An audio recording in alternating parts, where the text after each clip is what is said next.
Interrogé sur l'Independent Scheme, le ministre des Finances affirme que l'objectif de cette allocation est d'instaurer la confiance parmi les jeunes et de leur permettre de jouir d'une certaine liberté financière. Selon Renganaden Padeyachi, cette mesure touchera environ 15 000 jeunes. Nous travaillons pour nous dire c'est l'accession à l'âge adulte, à la majorité.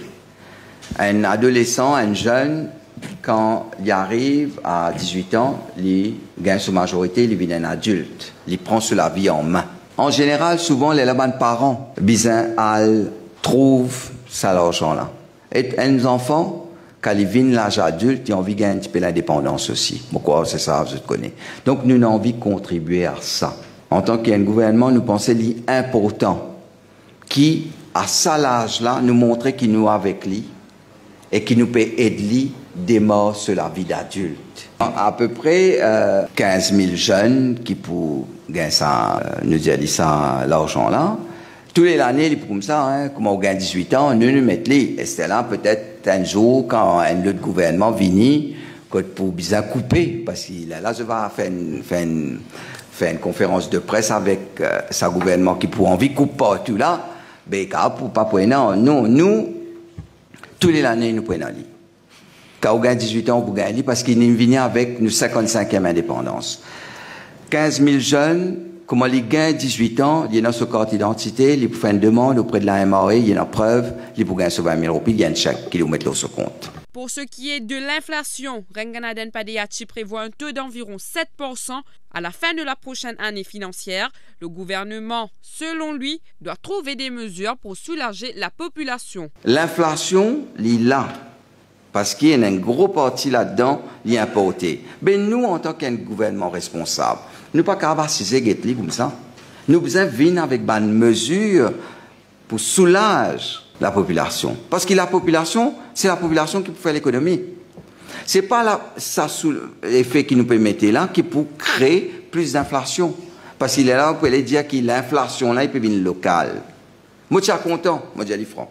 Parce qu'il est plus facile de contrôler. Si il est local, plus facile pour contrôler.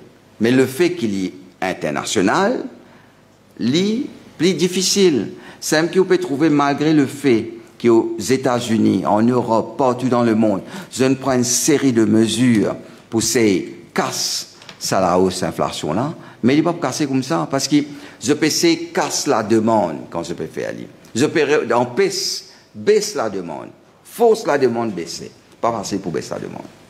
Pas facile pour changer quotidien du monde. Pas facile pour qui un monde change son mode de vie. C'est pour ça qu'il est plus difficile pour lutter contre une inflation causée par une baisse de l'offre qui par une inflation causée par la hausse de la demande. Pour moi, il tourne autour de 7%. Sur la baisse du prix de l'essence, le ministre explique que le gouvernement peut se le permettre. L'argent là, c'est la finance publique. C'est tout cas sorti des PNCL, fonds et appel Consolidated Fund. Et nous pourrions voir, oui, le ministère du Commerce pourrait voir toute la structure des prix des produits pétroliers. Sinon, nous venons avec la baisse de l'essence parce que l'essence, au niveau mondial, il peut baisser, oui. Il y a une baisse au niveau mondial. Mais malheureusement, pas de baisse parce qu'il y a un petit déficit dans ce fonds de stabilisation pour l'essence. Et le plus gros déficit, il retrouve dans diesel. Parce que le prix diesel avec prix l'essence au niveau mondial, il est presque pareil. Il y a une grosse différence entre tous les deux.